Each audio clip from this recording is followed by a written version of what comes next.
C'est assez savoureux quand même de vous entendre du côté du Rassemblement national. Supprimer 500 000 fonctionnaires, c'est tout à fait possible. Vous savez qui je cite ? Éric Ciotti, qui est votre allié. Voilà toute votre logique pendant ce texte de simplification économique.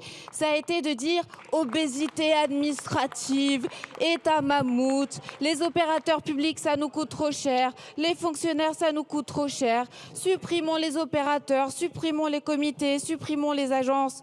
Et pendant tout le débat budgétaire, vous avez fait les mêmes choix ensemble. Vous avez freiné des cas de fer à chaque fois qu'il s'agissait d'imposer les plus riches, à chaque fois qu'il s'agissait d'imposer les plus grandes entreprises pour financer justement le fait que du côté de l'État, on restaure une capacité d'action, on restaure une capacité effectivement à répondre aux sollicitations. Donc moi, je voudrais vous demander qui vous mettez derrière les téléphones en réalité, vu que vous voulez supprimer toutes les instances et tous les agents qui seraient en capacité de le faire.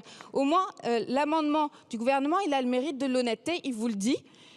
Ensemble, vous avez voté pour une situation où l'État est désossé, vous n'avez pas les moyens de mettre des gens derrière le téléphone.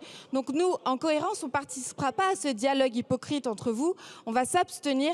Et si un jour vous voulez qu'il y ait du monde derrière les téléphones dans nos services publics, votez des moyens pour l'État et votez aussi pour la proposition de loi de Daniel Obono qui permet non seulement qu'il y ait du monde derrière les téléphones, mais qu'il y ait des visages humains et un service public, matériel, humain, dans nos territoires partout. Donc arrêtez d'être hypocrite à ce point, c'est vraiment insupportable.